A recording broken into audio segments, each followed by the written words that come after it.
సుమన్ టీవీలో మీ personal and business promotions కోసం కింది నెంబర్కి కాంటాక్ట్ చేయండి. నేను ప్రజల మధ్యనే నిరంతరం ఉంటున్నా. మీరు కూడా ప్రజల మధ్యకి రండి. అందరూ కలిసి ప్రజలకు సేవ చేద్దాం. అంతే తప్ప మీకు కాంట్రాక్టులు రాలేదనో, మీరు చెప్పిన దబాయించుకొని చేయించుకుంటాము, ప్రజల డబ్బులు తినేస్తామంటే నేను చూస్తూ ఊరుకుంటానా?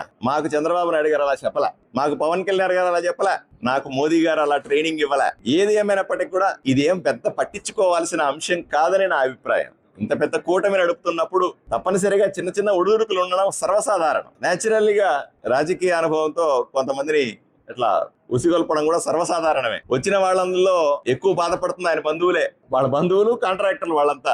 నేనేం చేసేది దానికి కదా? మీనాక్షి నాయుడు గారు బంధువు అయినంత మాత్రాన కాంట్రాక్టర్లో నాణ్యత లేకపోతే ఒప్పుకుంటానా? నేను ఒప్పుకోను. నేను కాదు, రేపు నా మీద పడితే పోనీ అక్కడ నాణ్యత లేదు లేదా కాంట్రాక్టర్లో తేడా వచ్చింది, అవన్నీ మా కమిషనర్కో అసిస్టెంట్ కమిషనర్కో ఇంజనీర్లు మెడకు చుట్టుకుంటే ఎవరు కాపాడతారు వాళ్ళని? అది కూడా సమాధానం చెప్పాలి కదా. వాళ్ళేదో పాపం కొత్తగా వచ్చినారు ఊర్లోకి, వాళ్ళు కష్టపడి పని చేస్తామని ఇంటెన్షన్ ఉంటది. వాళ్ళ మీద లేనిపోని ఇబ్బందులు పెడితే ఇప్పటికే ఆదోనిలో ఆఫీసర్లు దొరకడమే కష్టంగా ఉంది మాకు. ఈ రోజు కూడా తహసీల్దార్లు వేసుకోవాలంటే, డిప్యూటీ తహసీల్దార్లు వేసుకోవాలంటే, ఎలక్ట్రిసిటీ వాళ్ళని వేసుకోవాలంటే కదా, వివిధ శాఖల్లో ఉద్యోగస్తులను వేసుకోవడం అంటే కష్టంగా ఉంది. ఆదోని చాలా దూరం అని రామంటున్నారు. ఏదో రకంగా వచ్చిన ఆఫీసర్లు కూడా ఈ రకంగా ప్రశ్నించవచ్చు, తప్పులేదు. ఎవరైనా సరే ఏ విధమైన ప్రశ్నలన్నా వేయవచ్చు, ప్రశ్నించవచ్చు. ప్రజాస్వామ్యంలో వాళ్ళకి ఆ రకమైనటువంటి వెసులుబాటు ఉంటుంది. ప్రతి ఒక్కటి కూడా నేను ఎమ్మెల్యే అయిన తర్వాత ప్రతి ఒక్కటి అత్యంత పారదర్శకంగా చూపిస్తా ఉన్నాం ప్రజలకి. ఖర్చు పెట్టే ప్రతి రూపాయిని కూడా స్పష్టంగా ప్రజల మధ్య పెట్టడానికి ప్రయత్నం చేస్తా ఉన్నాం. వీటన్నిటినీ కూడా దృష్టిలో పెట్టుకొని ఇది ప్రజలు నిర్ణయించాల. నాకు ఓటేసిన ప్రజలు నాకేం చెప్పారో ఆ పనే చేస్తా ఉన్నా. నన్ను ఎమ్మెల్యే గెలిపించిన ప్రజలకు నేను తప్పనిసరిగా బాధ్యత వహించాల్సి ఉంది. తప్పనిసరిగా ప్రజలకు జవాబుదారీ. ఏదైతే మేము ఎన్నికల్లో వాగ్దానాలు చేసామో వాటిని నిలబెట్టాల్సిన అవసరం ఉంది. పారదర్శకంగా ఉంటాం, అవినీతి లేకుండా ఉంటాం, పక్షపాతం లేకుండా ఉంటాం, రకరకాల మాటలు మేమంతా కూటమి ప్రభుత్వం చేశాం. వాటిని నిలబడతా ఉన్నాం మేము గట్టిగా. ఈరోజు దయచేసి దీన్ని పెద్ద సీరియస్గా తీసుకోవద్దని, ఈ అంశాన్ని, ఇది టీ కప్పులో తుఫాన్ లాంటిది, చాలా చిన్న అంశం ఇది.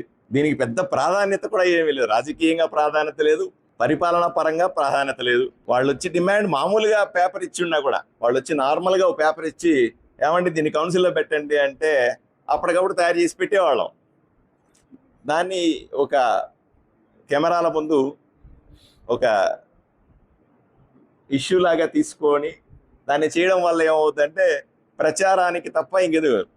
ఎవరైనా ఎట్టి పరిస్థితుల్లో ఎవరైనా సరే ఏ రకమైనటువంటి ప్రశ్నలకైనా మేము సిద్ధం కావాలి. ఇబ్బంది పడాల్సిన అవసరం లేదు. నా తెలుగుదేశం పార్టీ కార్యకర్తలకు స్పష్టంగా చెప్తా ఉన్నా, ఎవరు కూడా ఇబ్బంది పడాల్సిన అవసరం లేదు.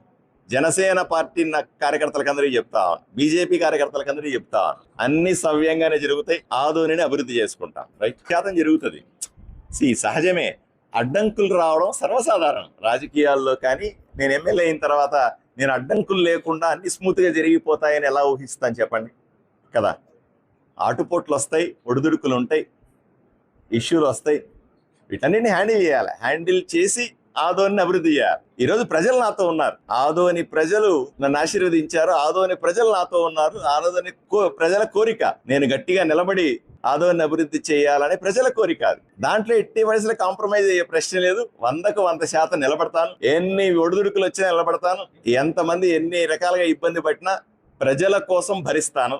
ఆదోనిని అభివృద్ధి చేస్తాను.